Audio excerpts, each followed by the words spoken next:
Hello again everyone, welcome to another Stitches and Scribbles video. Today we're doing another update, podcast, whatever this type of video is called. I'm thinking about changing the name to include podcast in the title because that seems to be more what pops up when I search for YouTubers talking about their knitting projects and all that stuff. So we might have to change the video titles from updates to podcast just to make sure that I'm still going to show up in people's suggestions, because right now it seems like nobody's seeing my update videos, but I see other YouTubers where their podcast videos are the things with the most views, so I don't know, we might change the title. I'm gonna experiment with it and see what the YouTube algorithm likes best. But we're gonna start off today with some finished objects, and I have quite a lot from this month. As most of you guys know, not only am I at home because of quarantine, work from home, whatever you want to call it, I'm also a teacher, so right when stuff started opening back up and a lot of people started going back to work in person, that's when my summer started, which meant that I was really stuck at home by myself most of the day because a lot of my friends went back to their in-person jobs or continued with their in-person jobs. It also seems that like every single one of my friends ended up moving over the summer, not like moving far away, but moving as in like busy. So I have been doing a lot of knitting and crocheting. In addition to that, I also ended up with 2 road trips in the past month that were to visit my husband's family 6 hours away, so there was a lot of knitting in the car. So anyway, I have a lot of really big finished objects. The first one you'll recognize from the most recent video I uploaded, or it should be the most recent before I post this, but it is my, whoops, let's focus there.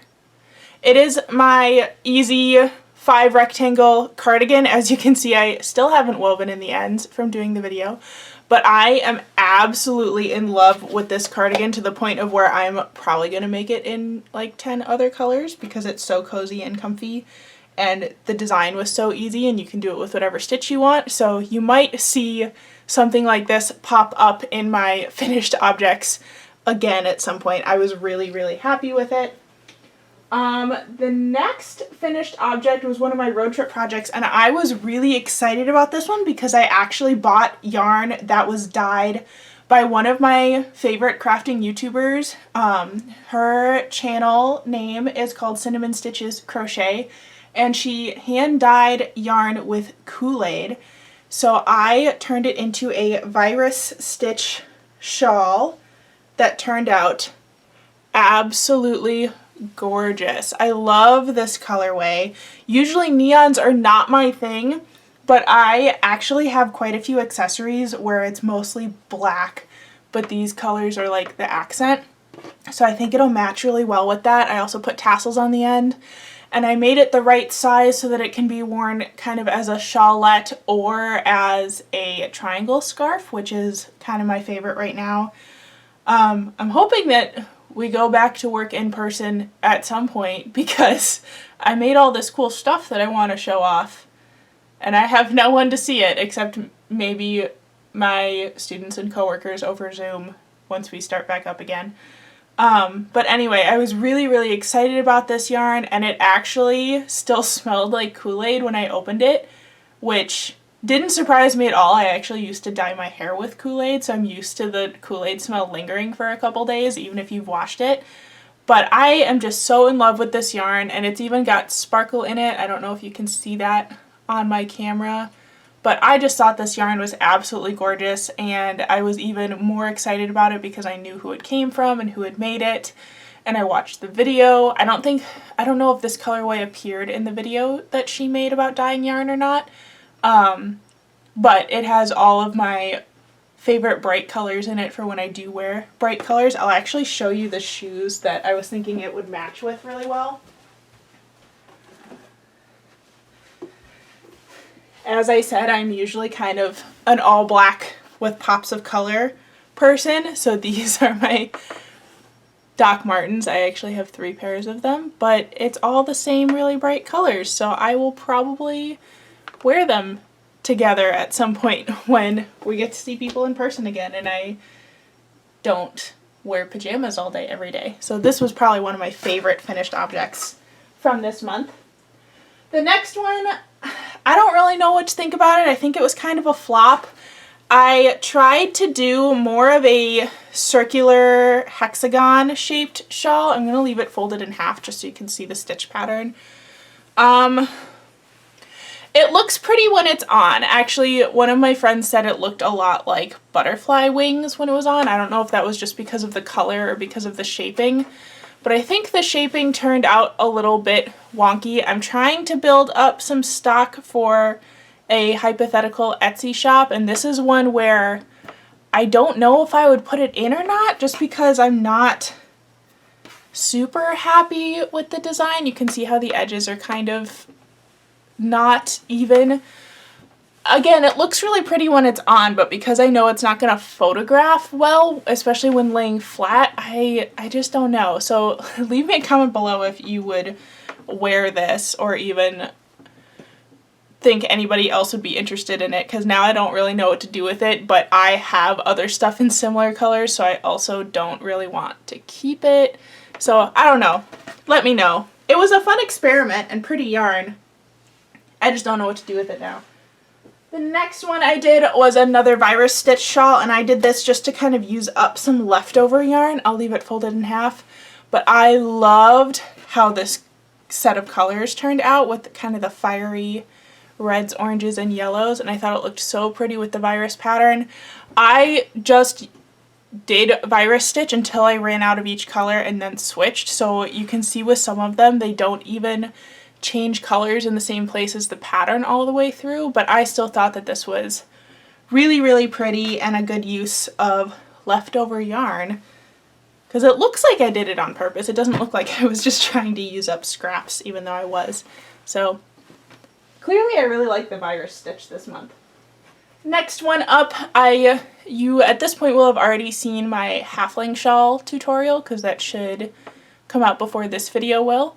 But I had one leftover skein of that mandala tweed yarn in the color Buddha from doing that video, so I made an infinity scarf, and instead of doing a normal tie-off, I did that crisscross one that's usually used for headbands, because then I thought it could be worn kind of as a wrap over your shoulders with the knot in the front. I don't know. I was just trying a different idea.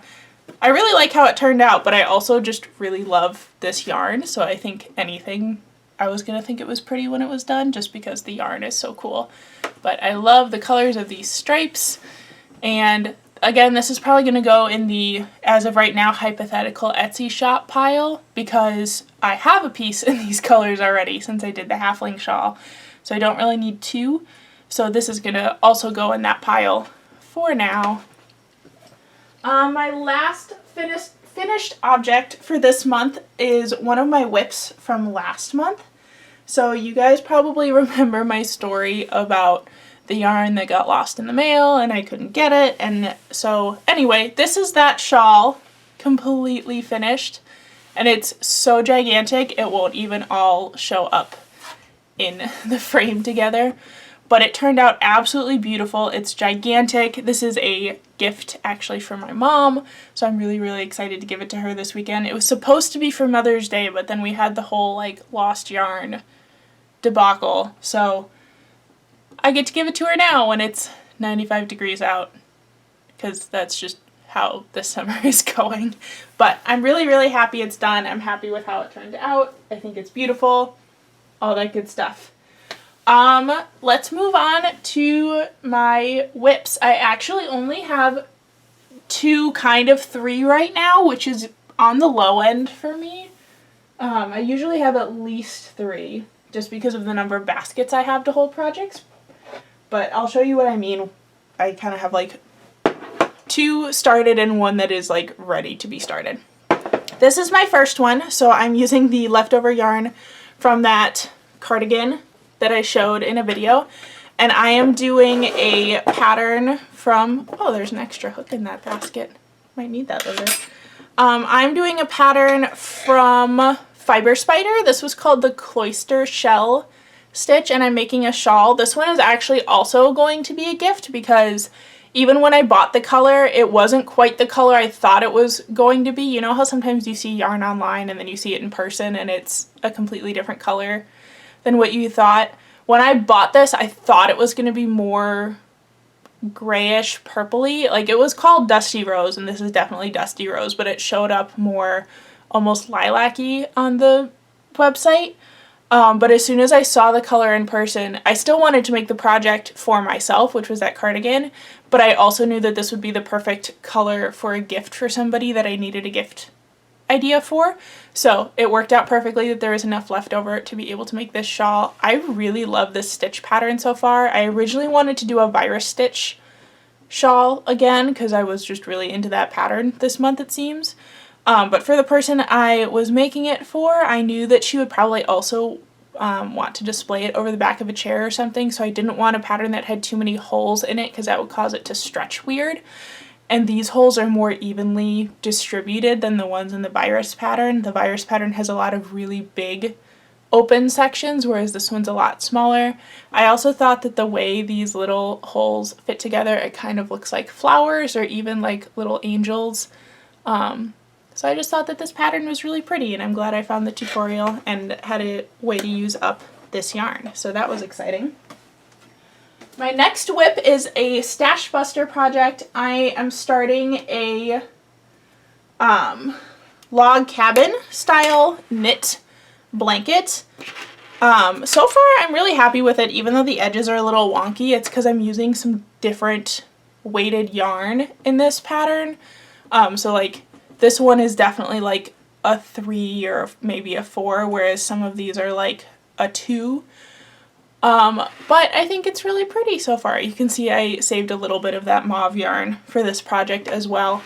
But this is where my leftovers in these kind of like green, beige, like dark earth tones will go, just because those are the colors in my living room. I have a lot of like dark green and burgundy and beige.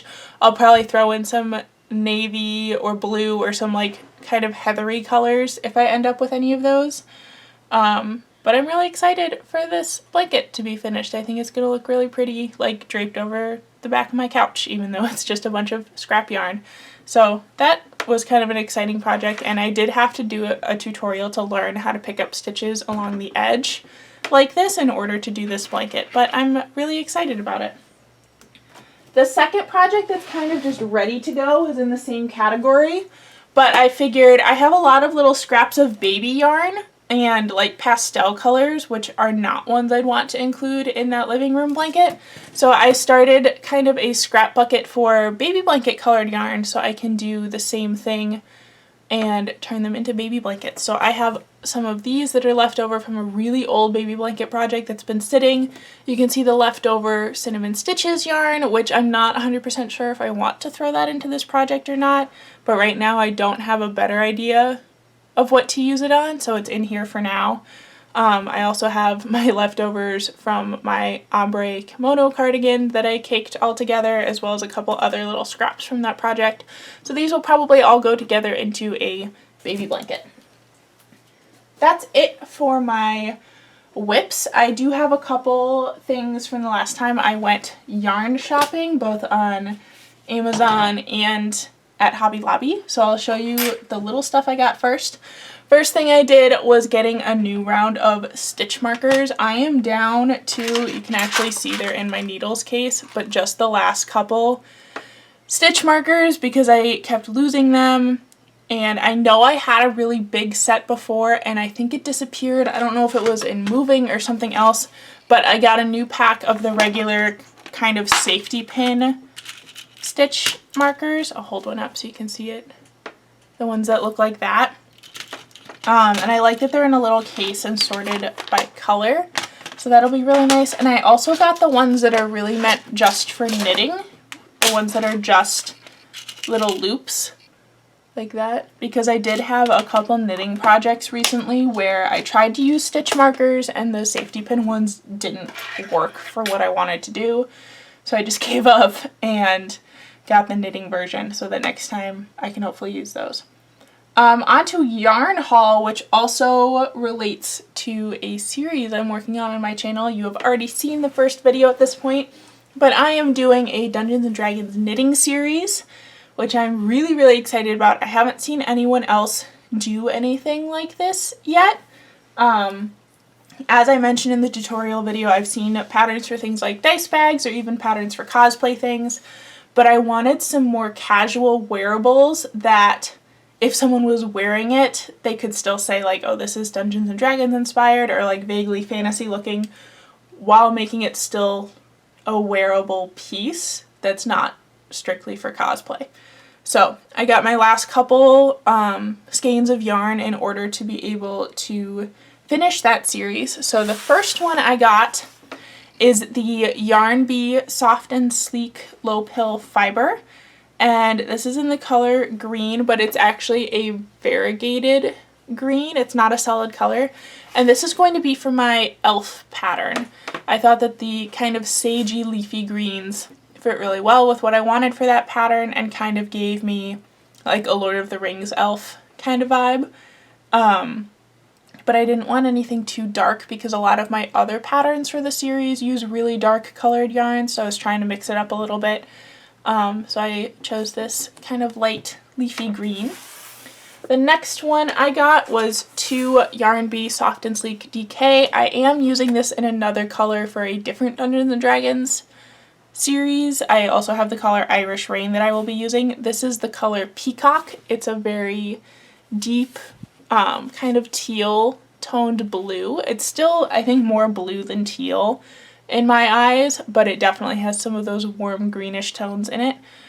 So this will also be for the D&D series, and this will be for the half elf pattern that I'm doing. I wanted kind of a very sleek, simple color. My husband, when we play D&D, always compares half elves to Spock from Star Trek, which may have also been why I went for blue for that pattern. But I wanted a color that was simple and still elegant for that pattern set. The last yarn I bought in this haul that is also for the D&D series is for my tiefling pattern. This is Yarnbi Brushworks in the color purple, or number 1. It's a very heathery purple. It's a little bit fuzzy. There's some like yarn fluff hanging off of it. But I picked purple for the tiefling pattern mostly because of the colors that the illustrations were in the D&D guidebook that we have at our house. The tieflings were wearing a lot of like purple and blue tones with a lot of dark colors, but the skin and hair colors in the illustrations were all in the like purple blue spectrum as well. So I wanted to pick something that was still in that colorway, so kind of the deep cool tones, and I didn't have a purple yet for the series, so I chose purple. You'll see a lot of like greens and browns and beiges in this series, so I wanted to get a couple of like colors in there just so it wasn't all brown, gray, green earth tones. So that's why I snuck in the blue for the half elf and the purple for the tieflings. The last thing I got while I was at Hobby Lobby is actually not for any knitting or crochet projects. I've probably mentioned it about 10 times at this point that I'm a teacher, and when I went to Hobby Lobby, we thought we were going back in person at the start of the school year, which, as most teachers do, I have mixed feelings about.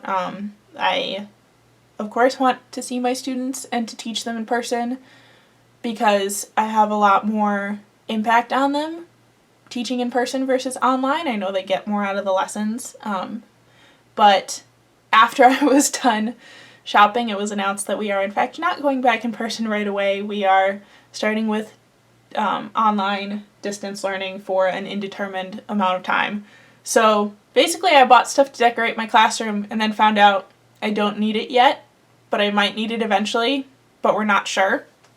And just a little background on this, I teach science, but I teach a different subject every year. If you are also a teacher and you've heard of curriculum looping, that's what I do. So because I teach all 3 grades of middle school and I have 3 big topics of standards, instead of picking a topic for each grade, I teach all 3 grades the same thing at once and then just cycle through it every year, which cuts down on a lot of planning time for me And it also means that getting materials for my students is easier, because if one class is doing an experiment, all 6 classes are doing the same experiment. So I can bulk order supplies instead of being like, well, 6th grade is doing this and needs this list of stuff, but 7th graders are doing this at a different time. So it really cuts down on the amount of supply orders I have to do, and because I can order in bulk, a lot of times it means that I'm less likely to have leftovers, or as many leftovers as I would if I did them all separately. So anyway, but because of that, I have a different classroom decorating theme every year, which a lot of teachers might think is silly, but I also really like decorating and being creative. So because I'm teaching physics this year, I really wanted to do a steampunk classroom. I was going to have gears and pipes all over the place. I've seen tutorials where you can take paper towel rolls and spray paint them to turn them into metal pipes. So when I went to Hobby Lobby, I got a bunch of cake boards because they were round and cardboard, and I was going to turn them into gears and like paint them and hang them up and everything. But now I don't know if we're actually going to be going back in person this year. So I'm thinking about doing a video for this channel. I don't know if you guys would be interested, so make sure you leave a comment if you are. I might just do it anyway because I'm probably still going to make them even though I don't need them right away.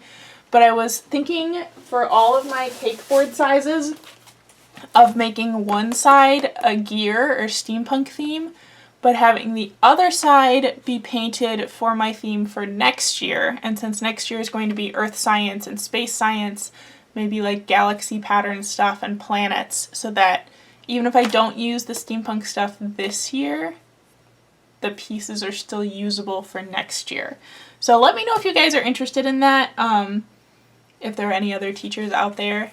I thought this idea was brilliant, and it says the prices on there, but they were actually on sale when I went, so it was cheaper than that. And I like the idea of having reversible classroom decorations. So let me know if you're interested in seeing that video, or seeing more painting drawing videos. I'm hoping to do a bullet journal series eventually, so that this channel is not all yarn crafts. That's why it's Stitches and Scribbles, because I do other art stuff too. So let me know what you're interested in. And I think that's it for my updates for this month. So you can look forward to some more Dungeons & Dragons patterns. I'm planning on taking a break from the D&D stuff for some Halloween patterns in October. I've got a couple things lined up for that, and I'm still working on my Christmas series that I'm hoping to do for December. So thank you so much for watching. Make sure that you comment, like, and subscribe so that you get notifications for future videos, especially if you're interested in that Dungeons & Dragons series, because there will be 9 total tutorials for that. All of them will be knit. And yeah, thanks for watching. I'll see you in the next one. Bye!